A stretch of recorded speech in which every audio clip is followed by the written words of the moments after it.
Welcome. Z lab के इस video में हम लोग सिंपल इंटरेस्ट अर्थात साधारण ब्याज के कॉन्सेप्ट और कुछ प्रॉब्लम्स को देखेंगे। सिंपल इंटरेस्ट का अर्थ हम सभी लोग जानते हैं। जब भी हम किसी से बैंक से पैसे लेते हैं या किसी और से पैसे लेते हैं तो पैसा देने वाला हमसे जितना पैसा देता है उससे अधिक पैसे की उम्मीद रखता है और वो जो अधिक पैसा लेता है उसको इंटरेस्ट बोलते हैं। और जो पैसा हमने लिया, बैंक ने हमें दिया, उसको प्रिंसिपल अमाउंट बोलते हैं, पी लिखते हैं, प्रिंसिपल, मूलधन जो कि उसने हमें दिया या हमने किसी को उधार दिया, लेंड किया, तो इसको पी लिखते हैं। आर का मतलब है कि रेट।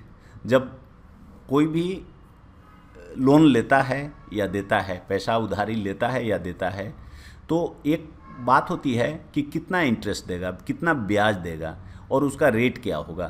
तो रेट को हम लोग जानते हैं कि परसेंटेज में लिखते हैं। 5% पर एनम का मतलब क्या हुआ कि एक साल में वो 5% इंटरेस्ट देगा। किस पे 5%? किसका? पी का, प्रिंसिपल का। और जब इसी को आर को 5% को हम लोग फ्रैक्शन में बदल देते हैं तो यह हो जाता है 5/100। इसीलिए फार्मूला में प्राय आप देखेंगे कि R/100 लिखा रहेगा। इसका मतलब है कि आर आपको परसेंटेज में लिखना है कि जैसे 5% के लिए 5 लिखना होगा, 10% के लिए 10 लिखना होगा, क्योंकि फ्रैक्शन में 100 ऑलरेडी लिखा हुआ है।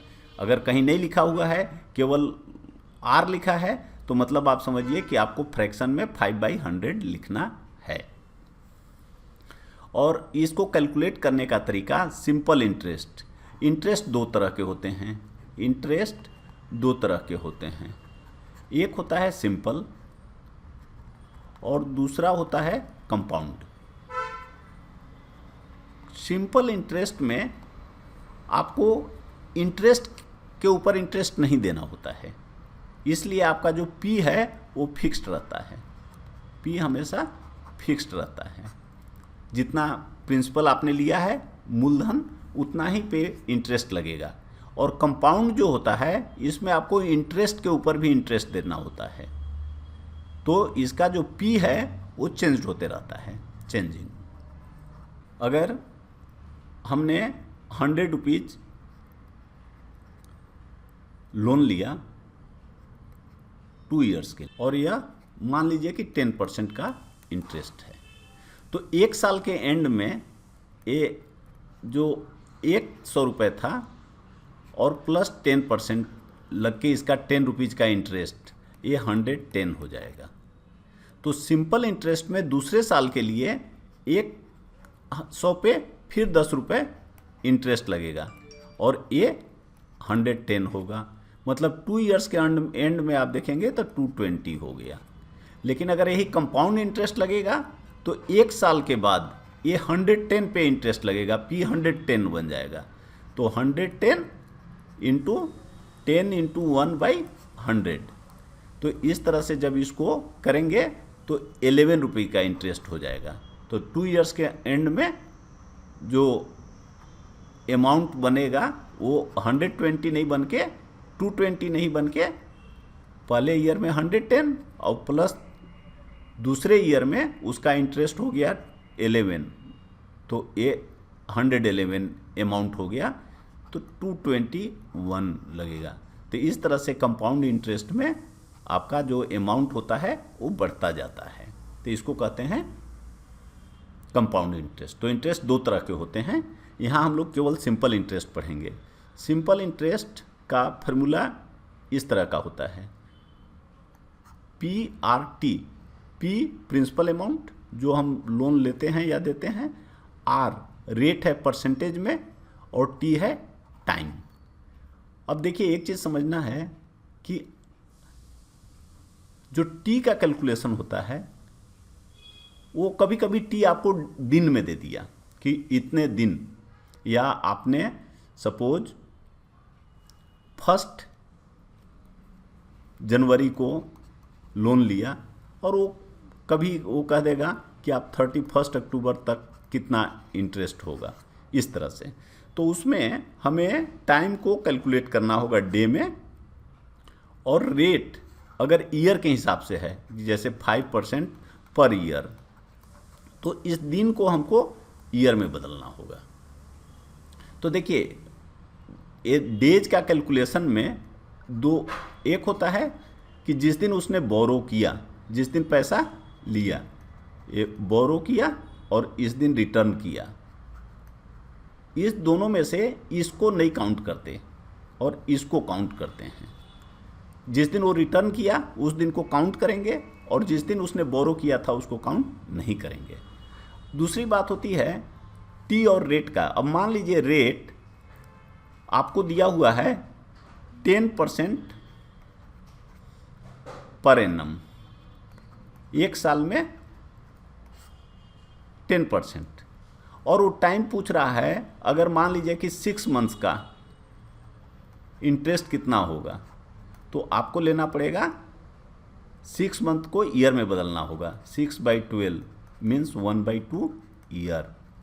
अब अगर सपोज इंटरेस्ट रेट कभी कभी कर देगा कि आपको दिया हुआ है 10% हाफ ईयरली, 10% हाफ ईयरली, और टाइम दिया है मान लीजिए 2 ईयर्स।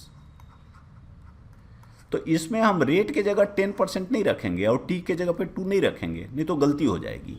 या तो इसको हम हाफ ईयरली में बदल लेंगे या इसको हम एनम में बदल देंगे। तो जैसे ये हाफ ईयरली दिया है तो ईयरली कितना हो जाएगा, डबल हो जाएगा। तो आर के जगह हम लोग 20 लिखेंगे और टी के जगह पे 2 लिखेंगे। अदरवाइज अगर half yearly rate are equal to 10 लेंगे तो टी इक्वल टू हम लोग डबल कर देंगे, क्योंकि 2 ईयर्स में कितने हाफ ईयर हो जाएंगे, 4 हाफ ईयर। तो ये चीज़ों का ध्यान हमें रखना होगा। तो ये आर जब पर एनम है तो टी हमको ईयर्स में लेना है, और अकॉर्डिंगली अगर आर पर एनम नहीं देके हाफ ईयरली दिया है तो टी जो समय है उसको भी हमको हाफ ईयर्स में बदल के लेना होगा। देखिए कभी कभी इस तरह के प्रॉब्लम आते हैं कि annual amount x for discharge of डेप्ट ए। मान लीजिए आप कोई लोन लेते हैं और वो लोन जो है वो सपोज ₹A का आपने लोन लिया, या मान लीजिए कि ₹P का आपने लोन लिया, कुछ भी इसको एक नहीं कह के अगर आप चाहते हैं इसको P भी कह सकते हैं। अब इसमें सपोज अगर आप कैलकुलेट करना चाहते हैं कि हर मंथ हम कितना, हर ईयर हम कितना रुपये लौटावें कि T ईयर्स के बाद हमारा पूरा पैसा लौट जाए। अब अगर सपोज वो लोन बिना इंटरेस्ट का होता, कोई इंटरेस्ट नहीं होता, तो हमें T ईयर्स में लौटाना था, तो हम क्या करते, लिखते x into T is equal to P या A जो भी था, जो हम कहें जितना हमने लोन लिया था। तो x ईयर में T ईयर्स में x रुपीज़ रिटर्न करके हम लोग लौटा देते, लेकिन ऐसा नहीं है। ऐसा इसलिए नहीं है कि हम लोग इंटरेस्ट भी हमें देना है, और इंटरेस्ट कितना देना है, मान लीजिए इंटरेस्ट हमको R% के रेट से देना है। R परसेंटेज या R केवल लिख रहे हैं, परसेंटेज नहीं लिख रहे हैं। ऐसे जब R% हम लिखेंगे जहां R नहीं लिखे हैं, तो जहां भी R आएगा R/100 करना होगा।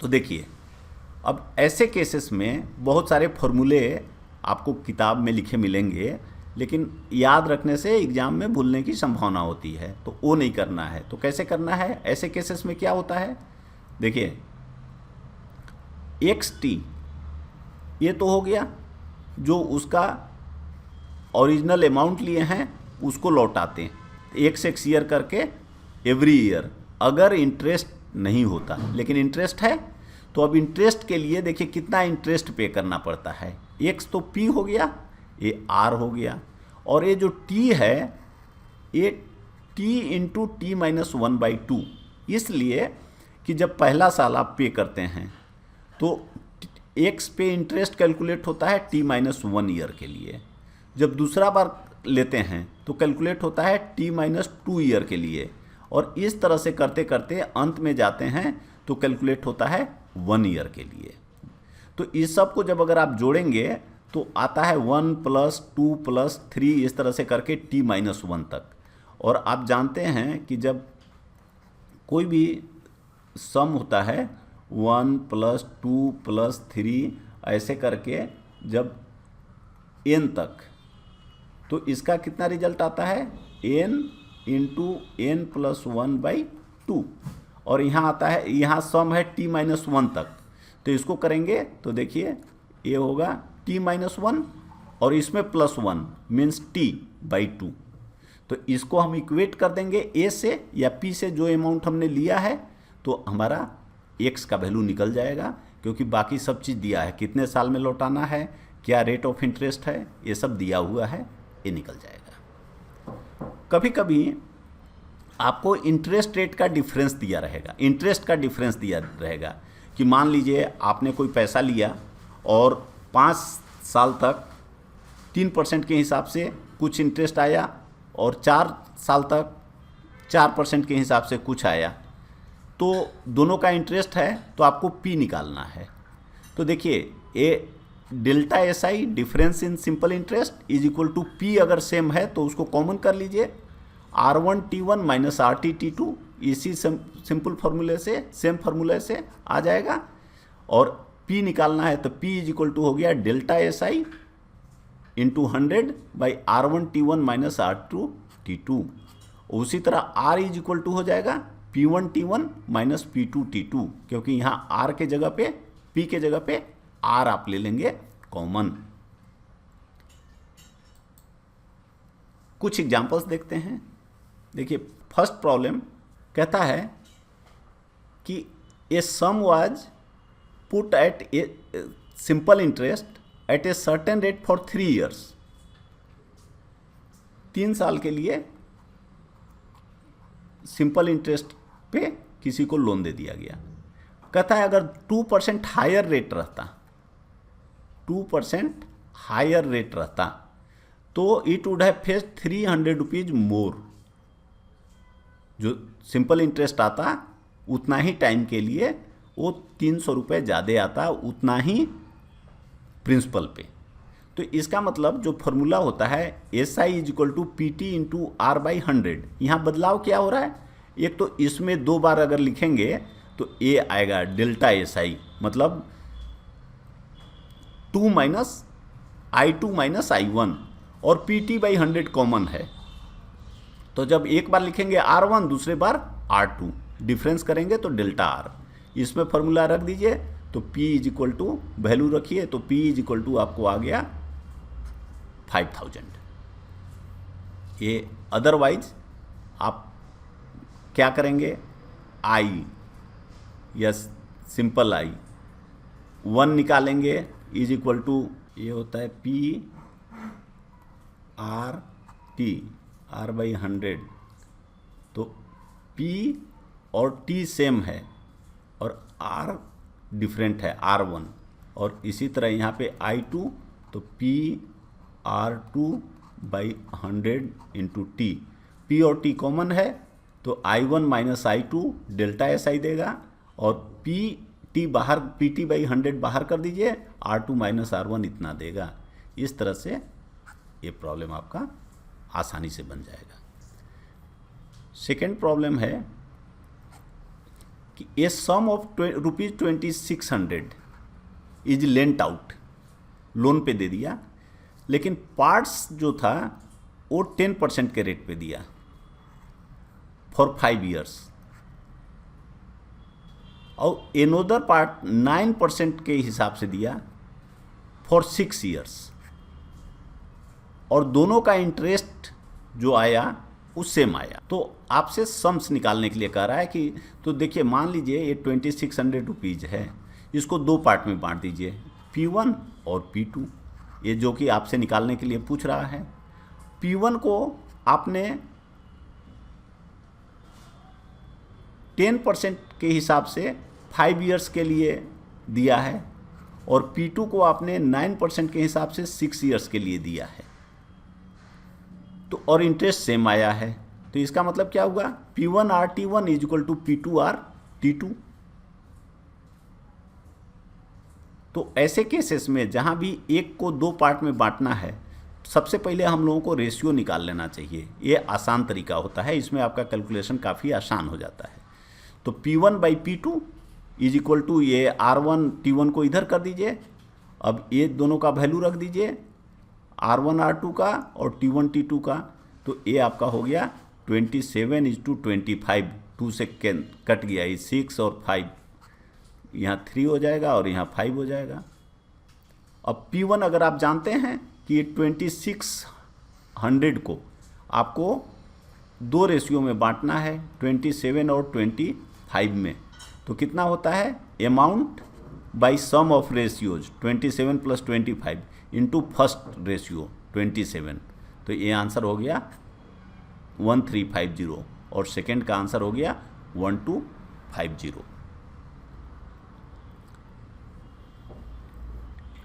अगर बिना रेशियो का यूज किए भी हम लोग इसको बना सकते हैं। अगर एक को हम लेंगे, मान लीजिए ये 2600 है, तो पहला पार्ट को हम लेंगे x, तो दूसरा आएगा 2600 - x, और फिर उसी तरह से दोनों पे इंटरेस्ट कैलकुलेट करेंगे, उसको इक्वेट करेंगे, x का वैल्यू निकालेंगे।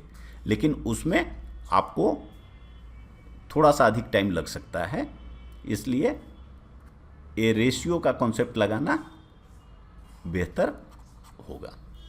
जेड लैब को सब्सक्राइब, लाइक और शेयर करें, साथ ही कमेंट्स करना ना भूलें। Thanks, good luck.